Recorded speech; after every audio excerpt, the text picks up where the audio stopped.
Muqdisho waxa ay ka kooban tahay xaafado kala duwan, laakiin xaafadda aan ka hadlayno waa xaafadda Suuqa Xoolaha waaxda Buulaberey, degmada Yaaqshiid ee gobolka Banaadir.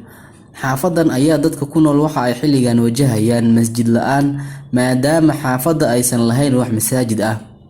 Culimada xaafadda ayaa u istaagay sidii dadka deegaanka loogu heli lahaa masjid ay ku cibaadeystaan, waxa ayna bilaabeen dhismaha masjidka Cumar bin Khadaab ee ku yaala wadada Doondob degmada Yaaqshiid ee gobolka Banaadir.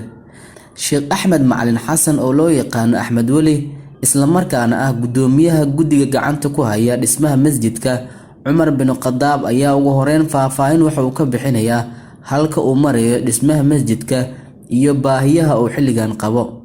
masjidka soo caawiyay meel kasta ay joogaan waxaan leenahay Ilaahay ajri xasanaadheeda ka siiyo.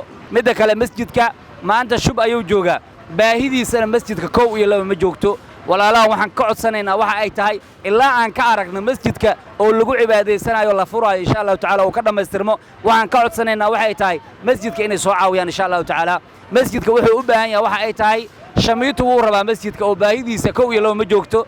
wuxuu rabaa ciidu u baahan yahay, wuxuu u baahan yahay weli jaayo u baahan yahay, wax uusan u baahnayn ma jirto. waxaa loo baahan doonaa albaabadii masjidka, waxaa loo baahan yahay mutuleelkii la saari lahay, waxaa loo ma dhowa masjidka insha Allah taala minaaradiisii waxay rabtaa shubkii dheeray.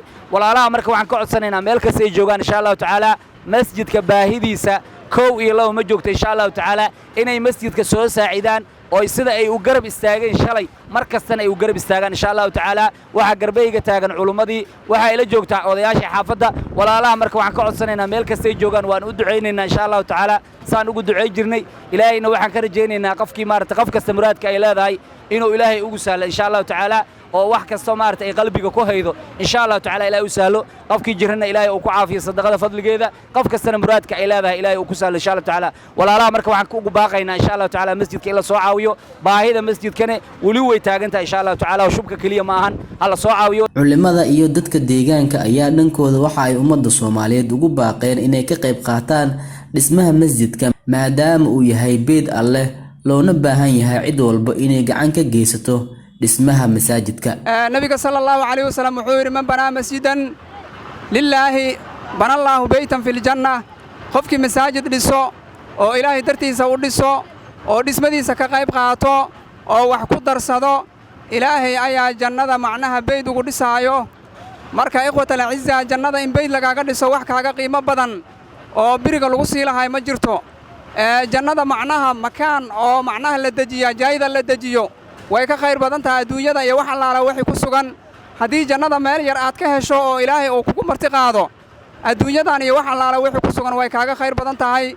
marka masaajidda Ilaahay in la taageero, khaasatan masjidkan hadda aan taagannahay oo masjid Cumar bin Khadaab ah oo dhismadiisu ay socoto oo shubkiisa oo socdo in la soo taageero. sadaqada jaarida waxa ka mid ah masaajidda ka mid ah.